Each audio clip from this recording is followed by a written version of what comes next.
Thank you for tuning in to CITR 101.9 FM. You're listening to Democracy Watch, the News Collective's weekly hour-long news report, bringing you alternative and undercovered current affairs coverage from Vancouver and the Lower Mainland. I'm Alex DeBoer. And I'm Aiden Tong. Today is June 28th, and we're broadcasting from UBC's Vancouver campus on the ancestral, traditional, and unceded territories of the Hunkaminam-speaking Musqueam people. Today on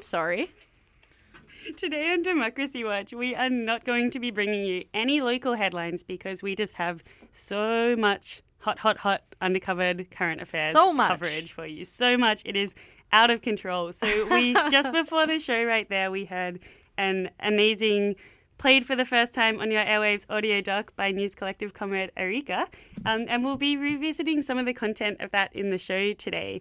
But Erika, could you introduce the first piece that we're going to be hearing? You and Aiden interviewed a lady called Jenny Kwan, is that correct? Yeah, so we interviewed MP Jenny Kwan. She's a member of parliament. She's originally from East Vancouver, and she's a former MLA.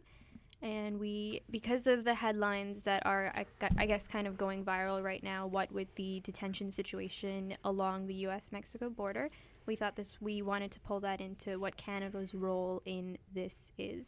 And so Jenny is going to give some of her insights on that. All right, so we'll play the interview with Jenny now, and then we'll come back for some questions with our experts afterwards. So we have a choice to make. And, to the Prime Minister, you can't talk out of both sides of your mouth. You can't say that Canada welcomes you and at the same time not take the real action that is required to reflect that sentiment. That was MP Jenny Kwan in an interview with Democracy Watch reporters Arika Riaz and myself, Aiden Tong. As former MLA of Vancouver East and a current sitting member of Parliament, she calls out Prime Minister Justin Trudeau for not upholding Canada's international reputation as a safe haven for refugees and asylum seekers. Taking a hard stance against the inhumane conditions many migrant families are being subjected to in the United States, Kwan asserts that detainment of children should be explicitly condemned by Canada. Even former Conservative Minister Chris Alexander is calling for the suspension of the Safe Third Country Agreement. Trump is taking migrant children hostage and putting them in cages to advance his political agenda. The UN Human Rights Commissioner calls this unconscionable. The UNHCR acknowledges Trump's tactics are inhumane. Amnesty International calls it, quote, nothing short of torture. Will the Prime Minister state the obvious that the United States is no longer a safe country for migrant children? Jenny Kwan is referring to the Safe Third Country Agreement, a bilateral treaty brought into existence by Canada and the U.S. in 2004 to regulate refugee mobility between both countries. Under the agreement, persons seeking refugee status must make their claim in the first country they arrive in, either the United States or Canada, unless they qualify for an exemption. In response to the deplorable action of separating immigrant children from their parents, it has been Jenny Kwan and several civil rights advocacy groups in Canada, including the British Columbia Civil Liberties Association and the Peter Allard School of Law at UBC, that has called for the federal government to suspend the Safe Third Country Agreement. This would recognize the United States as an unsafe country, unable to provide a safe haven for those who face persecution. And if the agreement was completely suspended, if there was no STCA, would we then see more refugees coming in?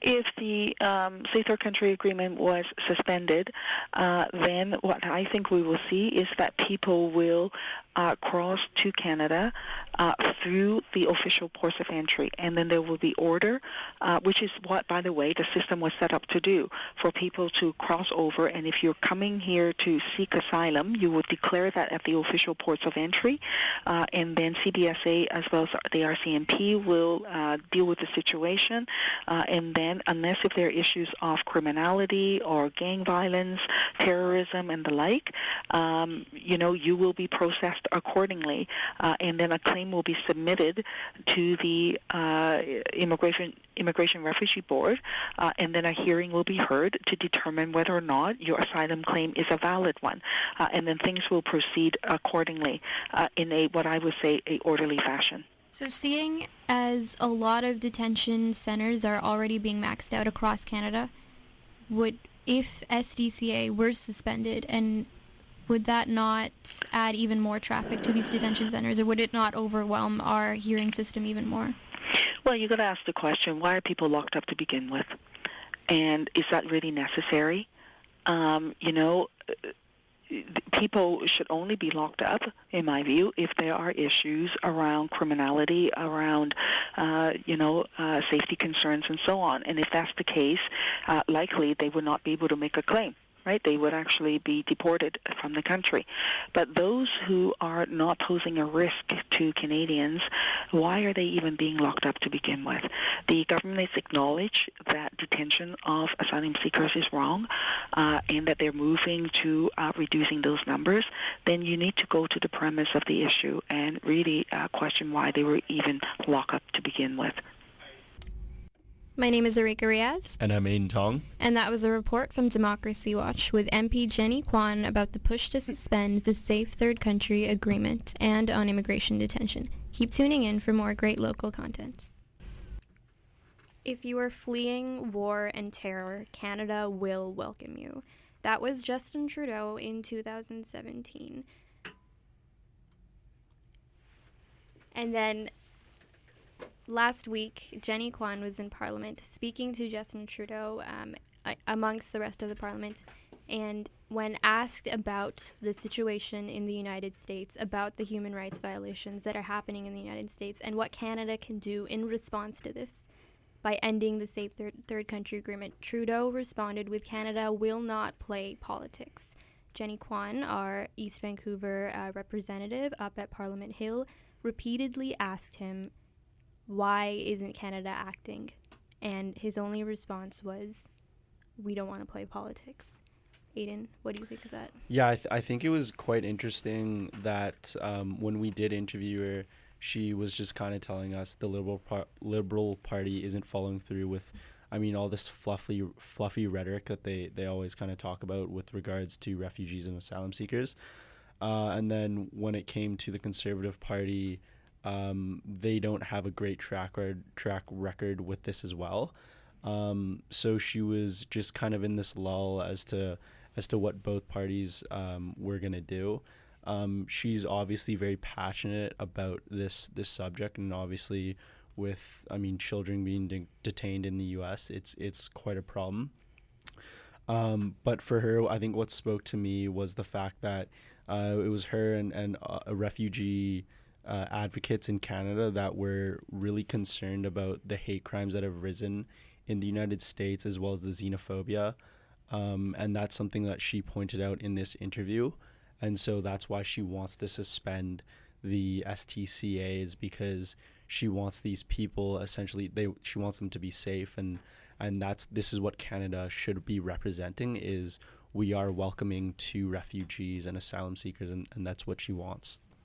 So essentially, and we did talk about this in the piece, but the Safe Third Country Agreement, we only sign that with countries that respect human rights. And the only country that we have signed this agreement with is the United States.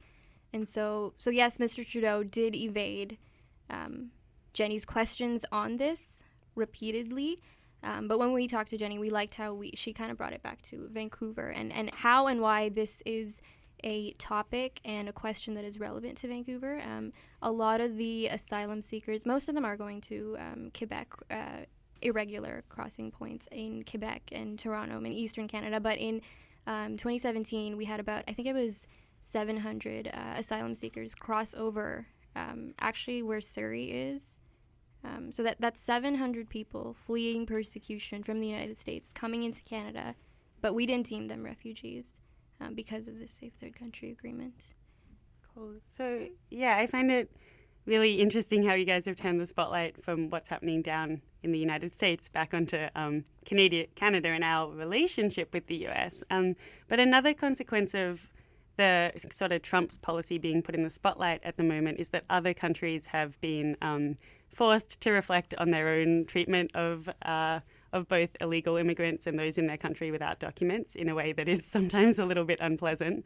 And that was the topic of Erika's documentary that we actually heard before the start of Democracy Watch today. Erika, for folks who were not fortunate enough to listen to your doc before the show, who are definitely going to tune in later, take my advice, could you quickly summarise what you uncovered in the course of your investigations about Canada's own system? Yeah, so the documentary was called Worse Than Prison, How Vancouver Detains Non-Citizens. How I kind of got into this topic was, obviously we all know that like immigration in the United States is basically going viral in the media, especially in terms of undocumented migrants. And I was like, well, Canada also probably has some undocumented people. It's a big country. And so when I looked into the situation and what's happening with undocumented people in Canada, and I found some really, really chilling things. Like, for example, in the start of 2018, the United States did not have indefinite detention, but Canada did. And I just found that interesting and just so horrible that, in Canada, of course, we're very proud of, the whole refugees welcome, slogan that we've kind of established for ourselves. But at the same time, we don't have the right to be constantly pointing fingers at the United States and being like, oh, you're doing this, you're doing that, when we also are engaging in policies in some ways worse than what's going on in the States. So this doc was just to highlight Canada and specifically Vancouver's detention system.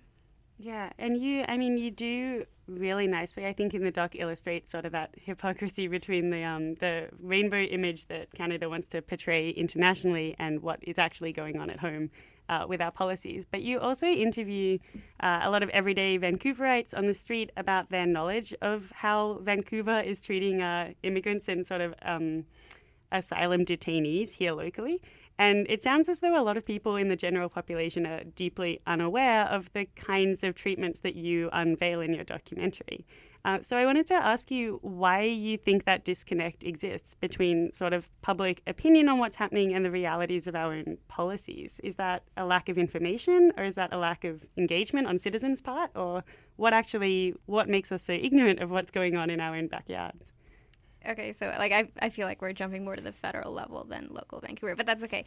So honestly, I feel like it's our PR system, public relations. Like, our federal government spends a lot of money into keeping up, I guess, the facade of the refugees welcome, like spreading that slogan and that picture of Canada across the globe. That is an expensive project. So I don't even fully blame Canadians for not knowing this stuff, because, for example, when I started the documentary and I was interviewing people on the street and I was like, hey, did you know there's a detention facility right next to the Vancouver Public Library in the same Library Square Center? And they're like, oh, I had no idea that was there. Is it even really their fault? Because when you Google stuff like this, 300 Georgia Street detention facility, nothing really shows up. And so that in itself, I feel like is a testament to how much Canada puts into trying to keep this stuff in the dark. Yeah, absolutely. And you, in your documentary, you actually do talk quite specifically about Canada's identity of itself as being diametrically opposed to the policies of, in particular, of sort of the new right-wing movements and of Trump's America. After talking to Jenny and after the investigation that you did, do you think that self-image in Canada is changing? Do you think that the world's image of Canada is changing in light of these sorts of things coming out? Honestly, and of course this is just my opinion, I'm stepping off the pedestal of journalist for the day. I feel like it's not yet. Like, of course there are voices, independent, kind of sort of out of the mainstream voices like Jenny Kwan and like so many others who are working to, I guess, spread the truth. But at the same time, the worse things get in the United States, in places like the United States, the easier it is to be able to point the finger and be like, it's us. not them, who's doing this kind of stuff. Yeah, well, thank you for your documentary, which counters that in some pretty important ways, I think. For people who didn't manage to listen to it, please check it out online. Erika, what is the name of your documentary? It's Worse Than Prison, How Vancouver Detains Non-Citizens. All right, you know what to Google. You can find it in iTunes and Stitcher. Democracy Watch is about to take a short break, and we'll be back after a couple of PSAs to talk with you about Vancouver's new randomized ballot system. We don't need to tell you that Vancouver has a housing problem.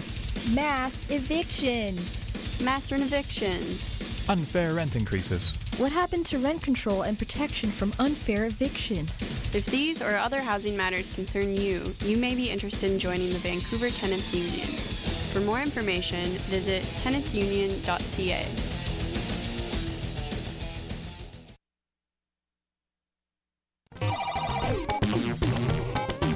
I haven't left my bedroom for days. It's because I've been reading my favorite magazine.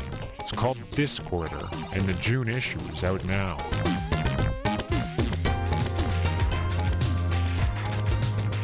This month in Discorder, you'll read about the indigenous burlesque group Virago Nation, emerging hip-hop artist Rude Nella, DIY artist-run space Duplex, Dim Cinema's experimental moving art programs, Moniker Press's experimental risograph printing, toxic masculinity as defined by Wava, and so much more. You can even pull out the June event calendar and flip it for the Music Waste Festival schedule, June 7th to 10th.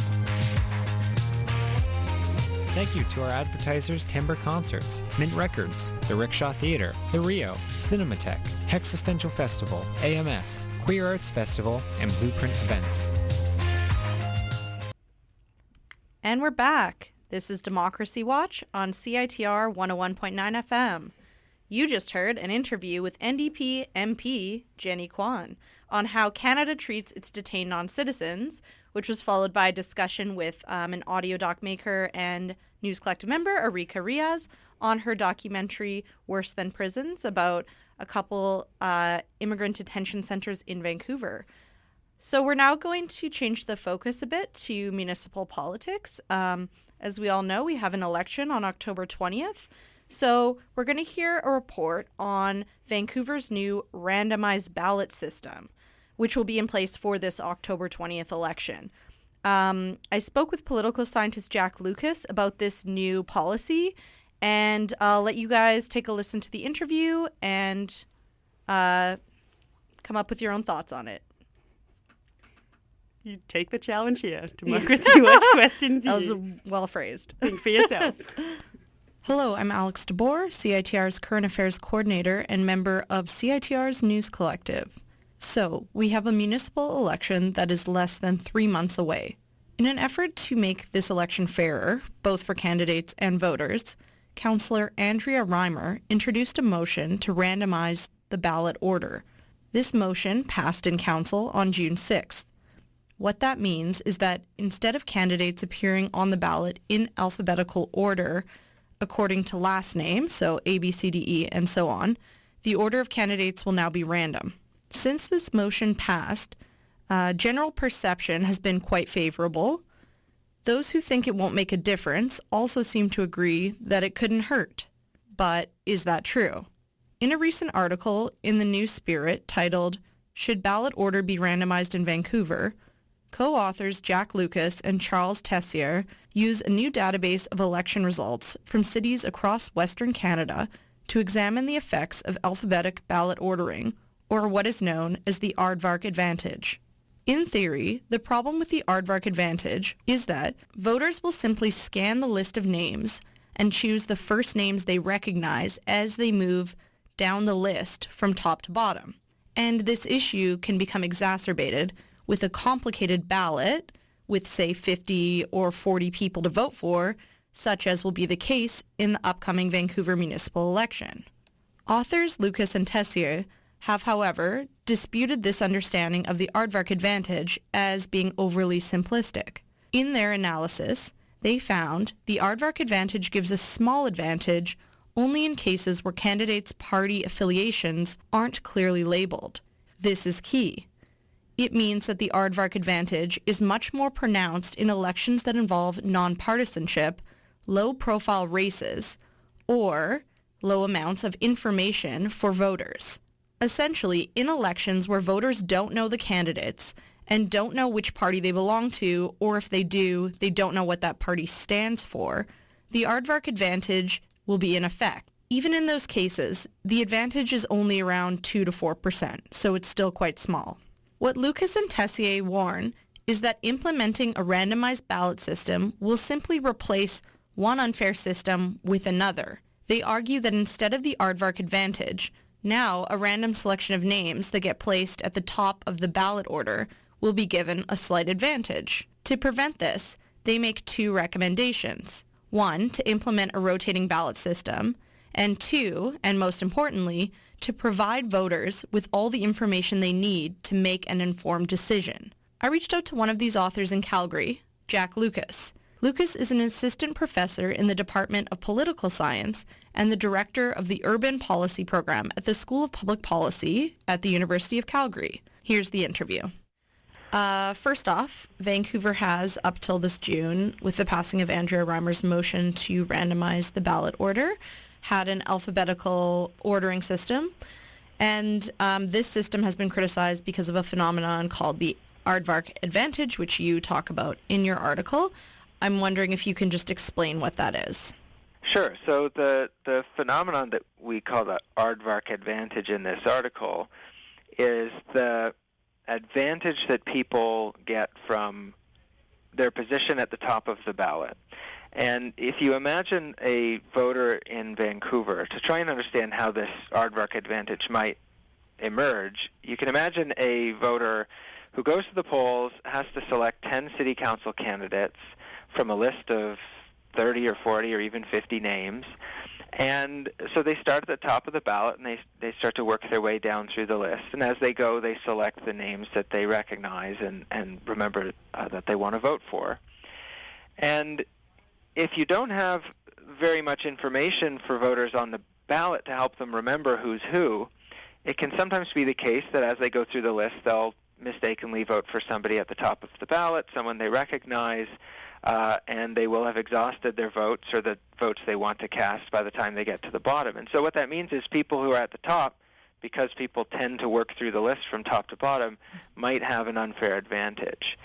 So that's what we call the aardvark advantage, simply because if the ballot is ordered alphabetically, then if your last name happens to be aardvark, then you're in the lucky situation of almost always being at the very top of the list. Right, right. And so with this reform to randomize the ballot order so that it's no longer based on an alphabetical order, it seems like the public has reacted favorably and sort of acknowledges that this aardvark advantage is real. But in your article, you explain that this advantage carries real caveats, and I'm wondering if you can explain what those are. Sure. So there's 2 sides of the question when you're thinking about whether a ballot order should change. You can think about whether the aardvark advantage is a real problem. That's the one thing. And then you can think about what are the consequences going to be of randomizing the order of the names. So in terms of the consequences of randomizing the order of the names, the conversation in Vancouver, as far as I've followed it, has generally suggested that this is a pretty harmless reform. That if there's any chance that the aardvark advantage is real, we may as well randomize the order of the ballot, and it's not going to do any harm, and it might help the problem. But it is worth remembering that a randomly ordered list of 40 or 50 names does create some problems of its own, the most obvious of which is that it's kind of confusing. If you have 10 people you want to vote for and you have them in mind and you can find them on a alphabetically ordered list, that's pretty easy to do. Not necessarily very easy, but it's easy enough. When you have to find those names amidst others in a random order, it's a little bit harder. And so actually, if there is this phenomenon of people going down the ballot from top to bottom and voting for names as they go, our expectation is that you're going to see it be more pronounced with a randomly ordered ballot than you would for an alphabetically ordered ballot, just because of the increased difficulty involved in finding the 10 people you want to vote for on that big, long list. Right. Okay. So with a randomly ordered ballot, it actually makes the problem worse. That's right. Our expectation is that to the extent that the name order problem is a problem, it's going to be more pronounced with a random ballot than an alphabetical ballot. Right. So another component of the aardvark advantage is that it may discourage people with names low on the alphabet from even running for office, which I thought was really interesting, and I hadn't considered that. And I know this is something Andrea Reimer has emphasized. And you do have a graph in your article that shows that there is evidence that this aardvark advantage arms race, as you call it, has happened in Vancouver over the years, but that the phenomenon is mostly linked to nonpartisan candidates. So can you tell me why that is? Right. So what we found was that, as you say, we do see more candidates with last names early in the alphabet today than we did in Vancouver in the 1940s or 1950s. Mm-hmm. And the obvious reason you might think that would happen is that the parties are getting wise to this aardvark advantage effect, and they're trying to run candidates with these early in the alphabet names. But what we found when we look at the data is that actually this whole change over time, which is pretty modest overall, but that change is driven almost exclusively by independent candidates. So why is this? We don't know. I can speculate that if there is some sort of scare-off effect of this alphabetical advantage, if people think, well, my name is Mr. Zorn, and so there's no chance I'm going to get elected anyway, so I may as well not bother, perhaps you would see that more among independent candidates than candidates who are being recruited by political parties and encouraged to run. But honestly, I don't know, and I think it'll require a little bit more in-depth investigation to figure out who these independent candidates are and why we've seen this change over time. But that does seem to be the key driver of the change, and like I say, it's pretty modest overall anyway. Right, right. But the theory is that perhaps it's because parties are choosing people whose names are higher on the alphabet because of this perceived or real phenomenon. That would be our first theory, but we don't see that really borne out in the evidence. One thing I can say is that the NPA in its earlier years does seem to have been pretty good at choosing candidates with early in the alphabet names. Mm-hmm. You have to dig into that further to know if it's really a fluke or if there's something really going on there. If you look at the Vancouver historians of Vancouver politics have often pointed out that it did seem that the NPA was choosing candidates in the early years who had these early in the alphabet names, but that seems to have, in general, that seems to have evened out over time. So since the 1970s, we're not able to pick up any clear evidence that the parties are getting hip to the aardvark advantage and changing their strategy as a result. Right, right. And you also point out that, like, in the 70s, what was the rule they changed? I have it here. That you had to add party labels to the candidates' names, and there was also coincided with the reemergence of a competitive party system in the city. Yeah, this I think is actually the most important finding in our little report, which is that since the mid-1970s, there's essentially no evidence for the aardvark advantage in Vancouver. So prior to the 1970s, we see really clear evidence that people at the top of the ballot did have an advantage over people who were lower down on the ballot. And that seems to have established a line of thinking in Vancouver that this was a real problem, because at one point in the city's history it was a real problem. But since the 1970s, that problem has, as far as we can tell, basically disappeared. And the reason for that is because of two factors, we think. One is that in the late 1960s and early 1970s, the party system in Vancouver had reinvigorated. You had the party called Team and Cope, and those were the initial competitors to NPA, and then subsequently we see the emergence of Vision Vancouver and so forth. Mm-hmm. And that has given voters really important clues about who they might want to support in on a ballot of 40 or 50 names. The second thing, which is also important and closely linked to this, is that on ballots today in Vancouver, the label, the party label of each candidate is actually printed next to the name on the ballot itself. So unlike prior to 1974, when you had to actually memorize the names of the party candidates you wanted to vote for, if you wanted to vote for party candidates, now you can just go into the voting station and say, look, I want to vote for NPA candidates or Vision Vancouver candidates. I'm just going to go down the list and vote for those candidates. And you don't necessarily need to know as much about each of the specific names. So that information is really vital. We know it's vital from other levels of government for voters and for giving the voters the information they need to make their choices. And it seems like once that information was available to voters in Vancouver, the aardvark advantage essentially disappears.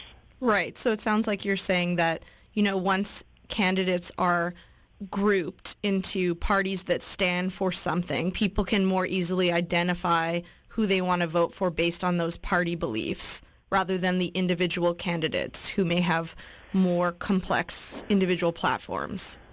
Exactly. If you know which party you want to vote for and you're able to identify the candidates for that party on the ballot itself, you're just in much better shape for being able to cast a complex ballot in a way that you're comfortable with. Right. Another thing I thought was really interesting in your article is that Vancouver experimented with randomized ballots in 1993. Can you tell me about that and why that initiative didn't stick? Yeah, this is a little forgotten tidbit in the history of Vancouver, and I didn't see it discussed very much during this recent debate about randomization. But in 1993, almost exactly the same thing happened as we've seen happen this year. Concerns grew about the alphabetical order advantage, and as a result, the ballot was randomized, and subsequent to the election, there were complaints about that randomly ordered ballot being confusing and difficult to work with, and so the ballot was changed back to alphabetical order. But I don't know that much about the details of how that change happened. There's really very little reporting on it in the newspapers of the day.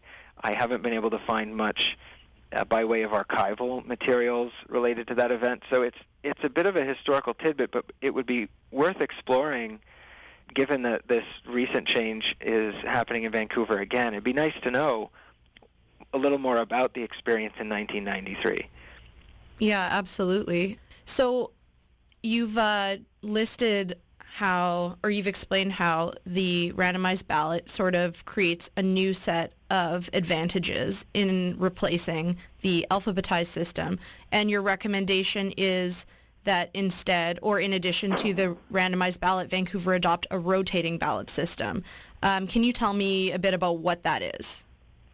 Sure. So if you think about the way the randomized ballot's going to work in Vancouver, it'll be the order of the names will be drawn from a hat or from a box or from something randomly, and you'll get an overall name order based on who gets pulled from the hat, and that will then be the order of the names on the ballot for the entire city. So no matter where you go to vote in the city, you'll grab your ballot, and that will be the order of the names.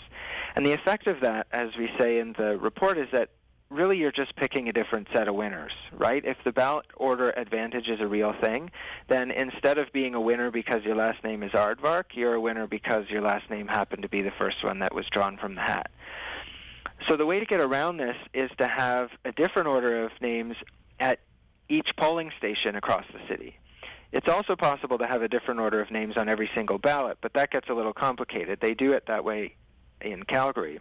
But in a number of American cities, they just divide up the order by polling station. Each polling station has a different order. So if my name is at the top of the ballot in one polling station, then at the polling station down the road, I might be in the middle of the ballot. And so everybody kind of gets their turn at the top of the ballot, and you even out whatever advantages might exist for the top of the ballot candidate. Those get evened out because you're never at the top of the ballot in more than one polling station. Right. That makes sense. And that's not something that the city has in the works, though. No, this was discussed, and I believe that Councillor Reimer mentioned it as something that she would favor, but the Vancouver City Charter appears to only allow for either an alphabetical ballot or a randomized ballot with the same order across the city. So my understanding is that it would require a change to the city charter to actually allow for something like this, which is why it's pretty unlikely to happen before the fall election. Mm-hmm. Do you know why the city charter won't allow this? No, the option to introduce a randomized ballot was put into the city charter a long time ago, and I'm not really sure why it was introduced, and there's probably not that many people around who remember, but at the time, I believe the city of Vancouver wanted to have the option. Perhaps it was before the 1993 reform, and subsequent to that, this system of rotating ballots has really become more prominent, and so it probably just wasn't on the radar at the time in quite the same way that it is today. Right. With the need for voters to have the information, all the information about all the candidates and all the parties in order to make an informed decision, which you outline as being the major way to have a fair election, rather than like whether the ballot is alphabetized or randomized or whatever system is used. And you suggest that the major forces that can spread information to people who are voting are the media, the political parties, and the election administrators.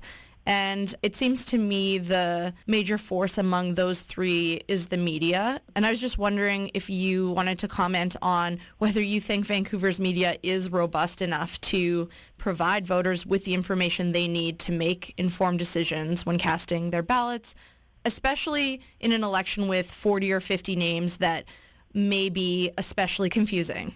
Well, I'm currently a resident of the city of Calgary, and so I feel somewhat presumptuous commenting on the state of Vancouver's media system. But I would say that it is possible, even in spite of the complexity of the ballot, given the party system, there are opportunities for Vancouver media to cover the election in a way that's really useful for voters, really by focusing on those parties, and then also focusing on independent candidates who look to be competitive. You know, in the mayoral race, it looks like there's going to be a quite competitive independent candidate who's not running under any party label, Kennedy Stewart, and there will need to be a lot of coverage of Kennedy Stewart's position to kind of match the coverage that'll go on of MPA and Vision Vancouver and so forth. There are ways that, in addition to the media, that these other actors can do more or less work to inform the electorate. In our most recent election in Calgary, for example, the city election office made little 2-minute videos of every single candidate in the city. Any candidate who wanted to participate was free to participate. It was exactly the same image of every candidate, kind of leveled the playing field as far as image quality and production quality and all of those things go. And every candidate had an opportunity to stand in front of this camera and speak for 2 minutes about their vision for the city. And my understanding from talking to the election officials after the election is that those videos were viewed a lot. And so there are opportunities like that for city election administrators to get involved in a way that's totally neutral and not politicized at all, and help to inform voters about the options that they have. But I do agree with you that the key actor here is the media, and all of us, political scientists, media, everybody else, can get caught up in the horse race of it all sometimes, and that's all perfectly legitimate and justifiable, but it's nice when it is accompanied by clear information for voters about what the candidates stand for and who they claim to represent, and that those kinds of bits of information help voters make up their minds about who they want to choose and reduce the chance that they're going to go into the voting station and accidentally make a choice for somebody at the top of the ballot who they didn't actually intend to vote for. All right. That was an interview that I did with Jack Lucas, a political scientist and professor at the University of Calgary, on the topic of Vancouver's new randomized ballot policy for the upcoming October 20th municipal election. We're going to take a real quick break and then return with more Democracy Watch on CITR 101.9 FM.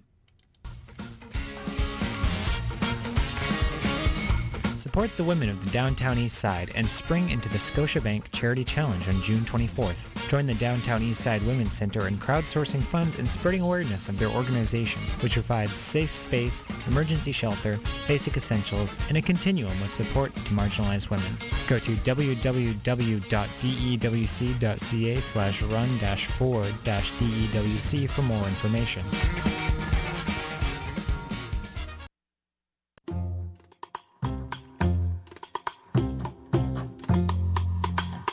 An Evening in Damascus returns for its 4th year. Join us on July 31st as this fundraiser brings the soul of Syria to the heart of Vancouver with music, storytelling, dancing, wine, and food. All proceeds go to support queer Syrian refugees. For more information and tickets, visit eveningindamascus.com.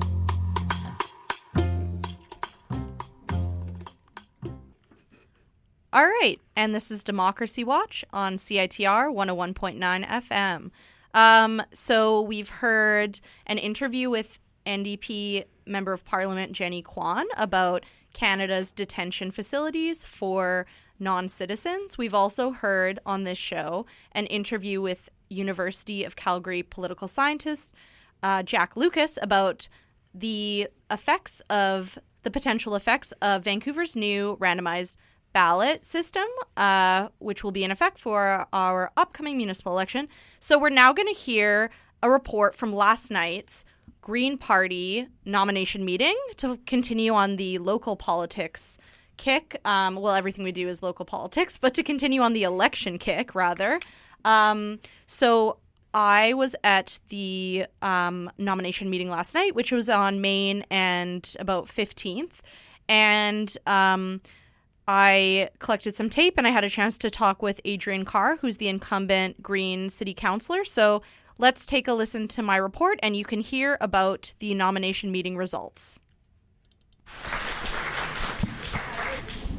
everyone. Thanks everyone for coming out.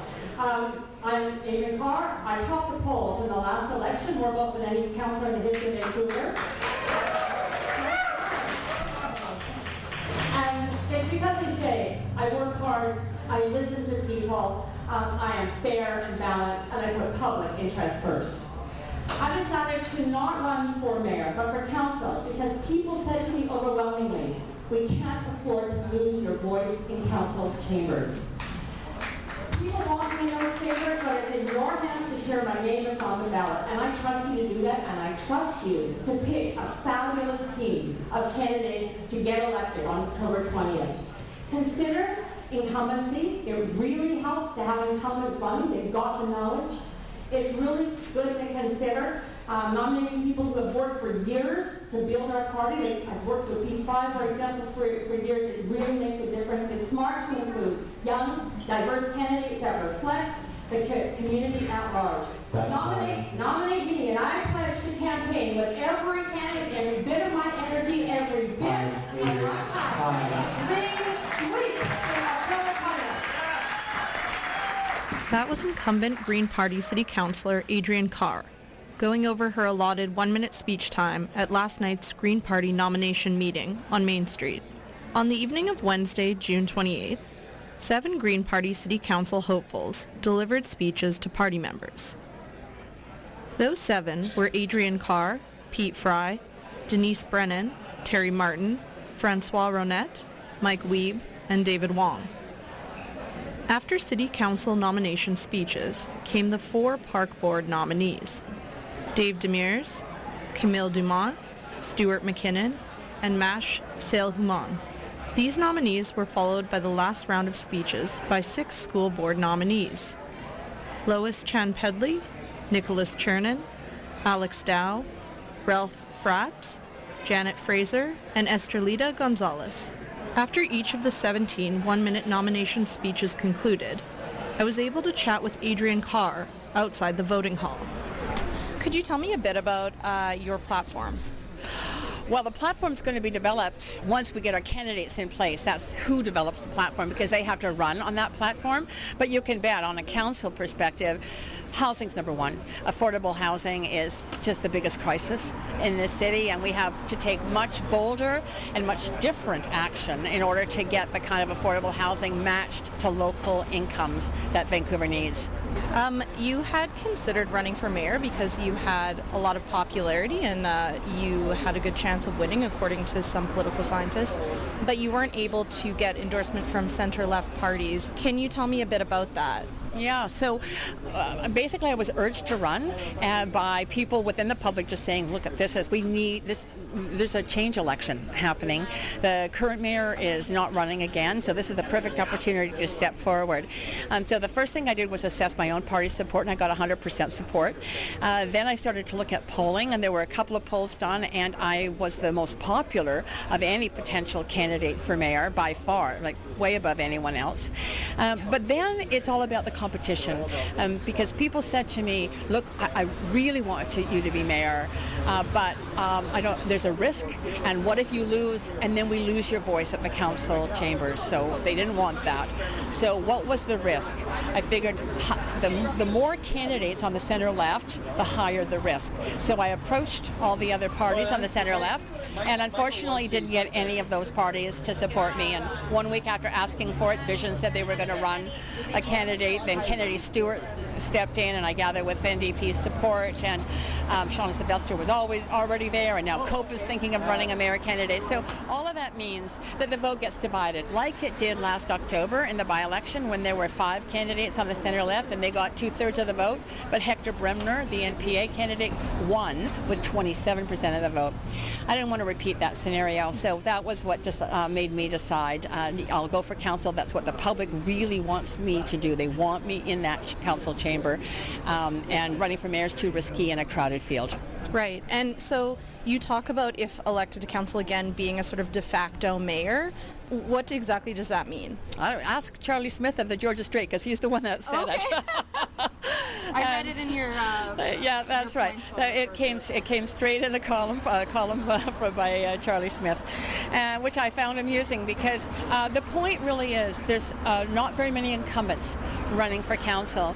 So Heather Deal from Vision, so none of the other Vision councillors are running. Myself as a Green, potentially a couple of the NPA, because one and potentially 2 are not going to run. So that means those with incumbency, those who have the knowledge of how the system works, how City Hall works, who the staff are, the whole process. There's no learning curve there. You're up to snuff already.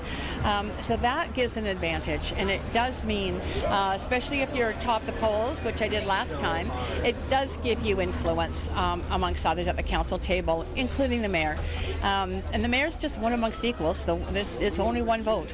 So there is a potential, I think, by my own incumbency, my own popularity, and hopefully by having other Greens at the table with me, that I will play a very influential role in the next council. I just have one final question, then I'll let you go. I'm wondering about the sort of spectrum of right to left politics in the city. So a lot of people, particularly on the right, sort of say that there isn't a right to left division. It's just different approaches. Do you see the Greens as being more on the right or left, or do you think there isn't really that kind of binary here in Vancouver? Yeah, I think there is a binary here in Vancouver. You have to understand that at council, most of the decisions that are made are unanimous. It's just a no-brainer to everybody is voting for them. But on some of the critical issues, like whether or not you spend money to combat the opioid crisis or not, there was a big debate about that, with the NPA looking like they weren't going to vote for it. They haven't voted on some of the motions I brought forward to say no to the pipeline, the Kinder Morgan pipeline. So they're more entrenched in the traditional fossil fuel kind of economy that I think those on the progressive side are wanting to see us move beyond. So on some of the social issues, on some of the economic issues, and certainly even on some of the environmental issues when it comes, for example, to combating climate change, I have arguments all the time with some of the NPA councillors about whether there is climate change or not. I can't believe that someone in government is not already there and accepting that as the biggest crisis of our time in general for the planet. So there are left positions and there are right positions, and I think that the way politics has shaken down in Vancouver, you've tended to see the NPA on that right side. A vision has said it straddles the middle, and then you see parties like the Greens, who, interestingly, some people have said are on the left, but the real actual reality of voters is that we draw from both the left and the right. People who understand common sense and wanting to see a healthier environment and thinking about the future. Not just about the present day, and grounding decisions in facts. Well, thank you very much for your time, and good luck to you. Yeah, thank you very much. Yeah, Thanks for coming. Yeah. Carr agrees that there is a political binary in Vancouver, and that her party draws support from both the left and the right. I'm very eager to see what progressive politics means for the Green Party's housing and poverty policies as they develop their platform, and where that will be situated on the spectrum of left to right. As votes roll in, nominees are announced around 11 p.m. Adrian Carr, Pete Fry, Mike Wiebe, and David Wong, the 4 candidates endorsed by the Green Party, are the ones elected to run for City Council. For School Board, Chan Pedley, Chernin, Fraser, and Gonzalez will be running, and for Park Board, Demers, Dumont, and McKinnon. And with these election results, the Green Party is breaking their agreement with the Vancouver and District Labour Council to elect a progressive City Council, School Board, and Park Board. They entered an agreement to only nominate 3 candidates for Park Board, School Board, and City Council in order to have an overall higher chance of a progressive candidate earning a seat in each of these chambers. By nominating 4 City Councillors and 4 School Board members, they added 2 more nominees to the ballot than they had promised. I'm Alex DeBoer, signing out.